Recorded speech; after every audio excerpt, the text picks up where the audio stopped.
Hey everyone, welcome back to our channel. If you're dealing with the Samsung Fridge 22E error code, you're in the right place. This pesky error can be a real headache, but don't worry, we'll break it down step by step so you can get your fridge back up and running in no time.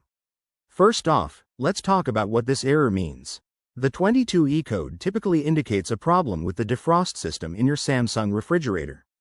It often signals issues like a faulty defrost heater, a malfunctioning thermostat, or even a sensor that's not reading temperatures correctly.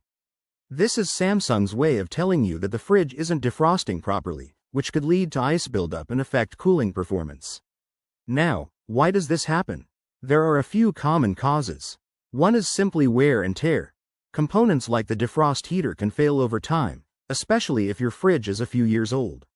Another culprit might be a dirty or blocked evaporator coil, which prevents proper airflow and triggers the error. Electrical issues, such as loose wiring or a power surge, can also play a role. And let's not forget environmental factors. If your kitchen is too humid or the fridge door isn't sealing tightly, that could contribute to the problem too. Alright, let's get to the solutions. Start with the basics. Unplug your fridge for about 5 minutes to perform a reset. This can clear temporary glitches. Once it's back on, check for any ice buildup in the freezer and manually defrost it if needed. Use a hairdryer on a low setting or let it thaw naturally. Next, inspect the door seals for any damage or dirt and clean them thoroughly. If the error persists, you might need to test the defrost heater and thermostat. Grab a multimeter if you're handy.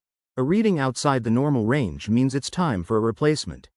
For most models, you can order parts directly from Samsung's website. Remember, if you're not comfortable with electrical work, call a professional to avoid voiding your warranty or causing more damage. In 2025, Samsung has updated some diagnostics, so make sure your fridge's software is up to date via the SmartThings app. There you have it, a straightforward guide to fixing the 22E error. If this helped, give us a thumbs up and subscribe for more home appliance tips. Stay cool, and we'll see you in the next video.